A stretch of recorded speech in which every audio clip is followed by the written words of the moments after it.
Good morning, students. I hope you are doing well in your second term. Have you started your work or not yet? Don't waste any time and be serious in your studies. In yesterday's lecture, we started chapter number 6, the Browning version from Hornbill, and about half of the chapter I taught you yesterday, in which I told you there were three characters: Taplow, Mr. Frank, and Mr. Croker Harris. Frank was the science teacher, and Taplow was called on the last day of the school for some extra work as a part of punishment which was given to him by Mr. Croker Harris. But he came across Mr. Frank, the science teacher, and a conversation took place between them that I told you yesterday. Now, in continuation of the same story, same one act play, let's move to the next passage.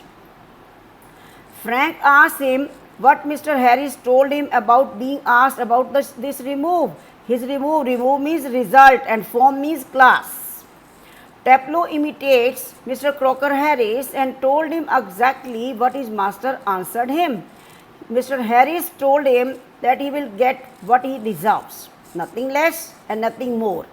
Taplow feels that he might have marked him down for taking extra work because he does not have any human feelings. Then he realizes that he has said too much, therefore he apologizes to Frank. Frank asked him to repeat what he just said about Mr. Harris, and he starts imitating him once again. Frank tells him that his imitation is not close to Mr. Harris' way of saying things, and he told him to read this book only which he is carrying in his hand. Then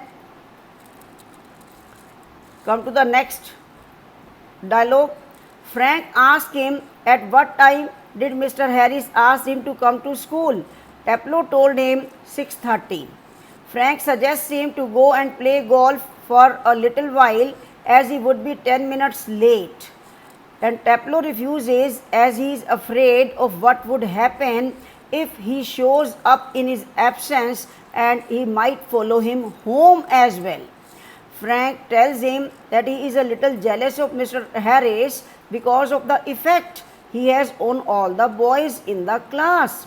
He asks him if Harris bet the students, to which Taplow says that no, he is not someone who derives pain by hurting others, means he is not a sadist. Underline the word sadist. These words you will use in the character sketch of Mr. Croker Harris.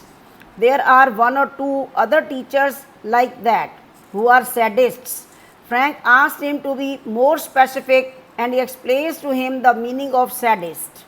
Frank asked him what he was saying about the other masters, but Taplow is a very considerate boy. He understands what Mr. Frank wanted to ask from him. Taplow explains to him that there are many teachers in the school whose names he will not take, but they are sadists. They think that the boys do not understand a thing, but Frank is different from them. Oh, as he is young and he is from a science background and must know about sadism. Frank, in a surprising tone, explains about the condition of the schools. He says what has happened to our schools nowadays and what is happening to our students nowadays. Taplow goes on ranting about Mr. Harris. He shares that Mr. Croker Harris is not a sadist and yet he has no feelings. He is a type of person who might hate it when people like him. He further says he does not know about any master there who does not like being liked. Frank mocks him, makes fun of him, and says he has not seen any student using this quality of his for his own purpose. Taplow agrees and calls Mr. Croker Harris Croc again, to which Frank corrects him by saying he call him by his full name. Taplow corrects himself and admits that he still likes him and he cannot help it. Sometimes Mr. Harris sees it and he shrinks even more, to which Frank replied that he must be exaggerating. You are speaking much about your teacher. At the same time, the door upright is pushed open and Millie Crocker Harris enters. Who is Millie? Mrs. Crocker Harris.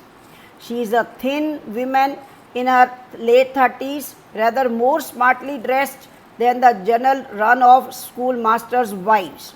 She is quite different, well personalitied, well dressed up.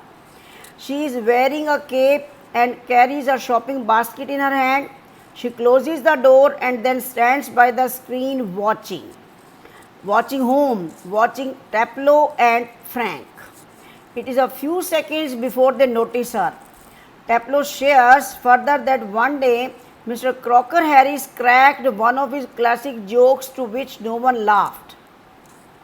He understood that the joke was meant to be funny and laughed anyway because he wanted to be polite and to feel sorry for him making such poor jokes. He does not remember what the joke was and asked Frank to suppose he cracked the joke right away and asked him to laugh now. He imitated his teacher again and told Frank what his reaction was when he laughed at his joke.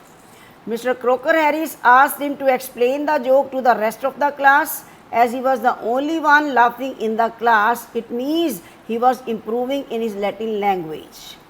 As he was saying this, the door of the classroom opened and Millie enters. She is the wife of Crocker Harris and smartly dressed, as I have already told you, carrying a shopping basket in her hand, watching both of the persons what they were discussing.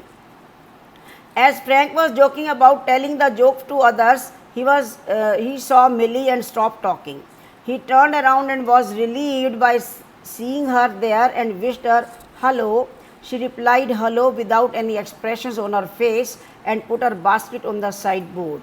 Taplow asked Frank in a desperate tone if she had heard any of their conversation. Frank thought she did. She might have heard it because she was standing there for quite some time. Millie took her cape off and hung it on the hall stand.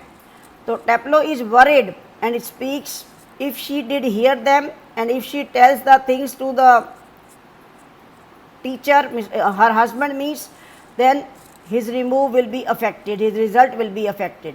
Frank tells him not to think too much and Frank crosses the fireplace. Millie picks up the basket from the sideboard and puts it on the table. She asks Taplow if he is waiting for her husband, to which he replies yes. She tells him he is at the bursar's place, means accountant place he has gone to, and it might take some time also. If he was in his place, if she was in his place, so she might have left. Taplow replies that he said he will come. As Millie unpacks the things from the basket, she suggests Taplow to go for a quarter of an hour, means for 15 minutes, and then come back to check on him. Taplow asks her if Mr. Harris comes back before him, then what will happen? Millie assured him that she will take the blame for this and takes out a prescription from the basket. She hands it over to Taplow and asks him to bring medicines for her from the chemist. He agrees and crosses the door upright. It is one act play which took place in the classroom of a school. Only a few characters are there. Mr. Crocker Harris is not there, but still he is existing from beginning to end. So after reading the whole chapter, I will send you the notes of this chapter. Note them in the notebook and learn the question answers. Thank you.